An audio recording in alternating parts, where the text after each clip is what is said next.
مجھے یاد نہیں پڑتا کوئی ایک دن ایسا گزرا ہو جس میں امی ابو یاد نہ آئے.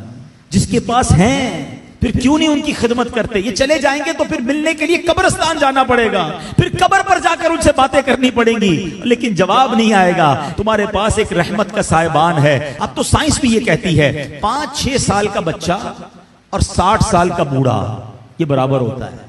یہ زندگی کا ایک سرکل ہے, بچپن سے شروع ہوتا ہے, جوانی میں جاتا ہے, اور پھر وہاں سے 40 کے بعد عمر ڈھلنا شروع ہوتی ہے. اور بچہ جس طرح 6 سال کا ہوتا ہے نا, نارملی 60 سال 65 سال کا بندہ اسی طرح کا ہو جاتا ہے. اب مجھے ایک بات کا جواب دیجئے, 5 یا 6 سال کا بچہ آپ کے گھر میں ہو اور وہ کوئی سوال آپ سے بار بار کرے, آپ ناراض ہوتے ہیں؟ کیونکہ ہمیں یہ سمجھ آ گئی ہے کہ ابھی 6 سال کا ہے, اس کا انڈرسٹینڈنگ لیول کم ہے, اس کی لسننگ پاور کم ہے, اس کے دماغ میں ابھی اتنی وسعت نہیں ہے, بچہ ہے اس لیے ضد کر رہا ہے. جس دن آپ یہ سمجھ گئے کہ 60 سال کے بعد تقریباً کم و بیش سننا مشکل ہو جاتا ہے, سمجھنا مشکل ہو جاتا ہے, ضد آ جاتی ہے, فرمائشیں شروع ہو جاتی ہیں, اب آپ اس کو انجوائے کریں. اب اس میں چڑچڑاپن نہ لائیں کہ کیا امی روز بار بار ایک ہی بات کرتی ہو, تمہیں سمجھ تو کچھ آتا نہیں, ابو آپ کو سنائی نہیں دیتا. اللہ اکبر, تم ان سے اس طرح بات کر رہے ہو جنہوں نے تمہیں پال پوس کر بڑا کیا. اللہ کی قسم اب خدمت کا موقع آیا ہے. حقیقت کی بات بتاؤں, خوش نصیب ہے وہ اولاد جس کو ماں باپ بڑھاپے میں ملے. ارے کئی ایسے ہیں جو ماں باپ کو بڑھاپے سے پہلے ہی کھو بیٹھے ہیں, اور خوش نصیب ہے وہ اولاد جس کو ماں باپ نے خدمت کا موقع دیا. ہاں, کئی ماں باپ تو ایسے ہیں جو بچوں کی خدمت کرتے کرتے ہی خود دنیا سے چلے. اگر تمہیں آج خدمت کا موقع ملا ہے نا, یاد کرو میں بھی تو بستر گندا کرتا تھا, میں بھی تو راتیں ان کی تنگ کرتا تھا. اگر میرے ماں باپ بچپن میں یہ فیصلہ کر لیتے کہ میں اس بچے کو کیسے سنبھالوں تو میں تو بے لباس رہ جاتا. کپڑے انہوں نے پہنائے, اگر مجھے وہ چھوڑ دیتے تو میری تعلیم کا کیا ہوتا, میری پرورش کا کیا ہوتا. مجھے آج جو بھی ہوں میں دنیا میں, اپنا ذہن بنا لو میرے پیارے اسلامی بھائیوں, خدا کی قسم اگر آج تمہارے پاس شرافت ہے, عزت ہے, دولت ہے, دنیا میں جو کچھ ہے وہ سب کچھ ہمارے ماں باپ کی برکتوں سے ہے. ہم کچھ بھی نہ ہوتے اگر ماں باپ ہمارا ہاتھ نہ پکڑتے ہیں. اور آج بوڑھے ماں باپ بوجھ لگتے ہیں, آج ان کی بیماری بری لگتی ہے.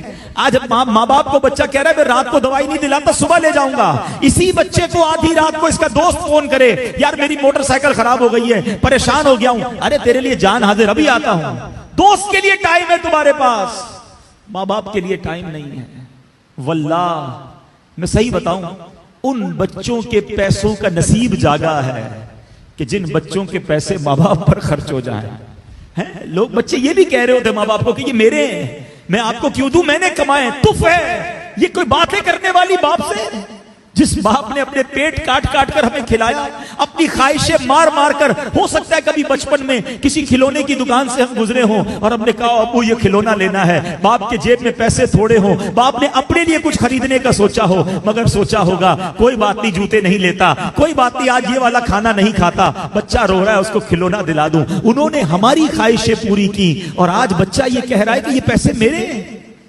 یقین کرو تمہارے پیسوں کا نصیب جاگا ہے اگر کسی طرح تمہارے ماں باپ پر تمہارے پیسے خرچ ہو جائیں. اس سے اچھا میرے پیسوں کا اس سے اچھا مصرف کیا ہے کہ یہ پیسہ ماں باپ کی خدمت پہ خرچ ہو جائے.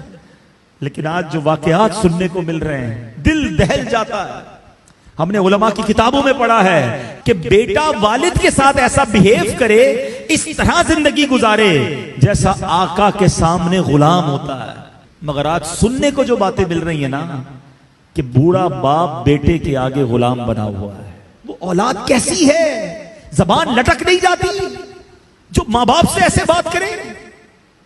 حق یہ ہے کہ اولاد کو ڈرنا چاہیے کہ کہیں میرے ماں باپ ناراض نہ ہو جائیں. حدیث پاک ہے, میرے آقا علیہ الصلوۃ والسلام فرماتے جس کا مضمون ہے ماں باپ ہی تیری جنت ہیں, ماں باپ ہی تیری دوزخ ہیں. اس کا مطلب کیا ہوا, یعنی ماں باپ راضی ہو جائیں تو رب بھی راضی ہو جائے گا, جنت مل جانی ہے. اور ماں باپ ناراض ہو گئے پھر نہیں کام آنی عبادتیں, دین کا کام کریں بہت اچھی بات ہے, مگر یہ دیکھ لو کہ ماں باپ راضی ہیں کہ نہیں. یہ بہت ضروری ہے. ہم بعض اوقات اس طرف سے چوک جاتے ہیں, یہ پہلا اسٹیپ ہے.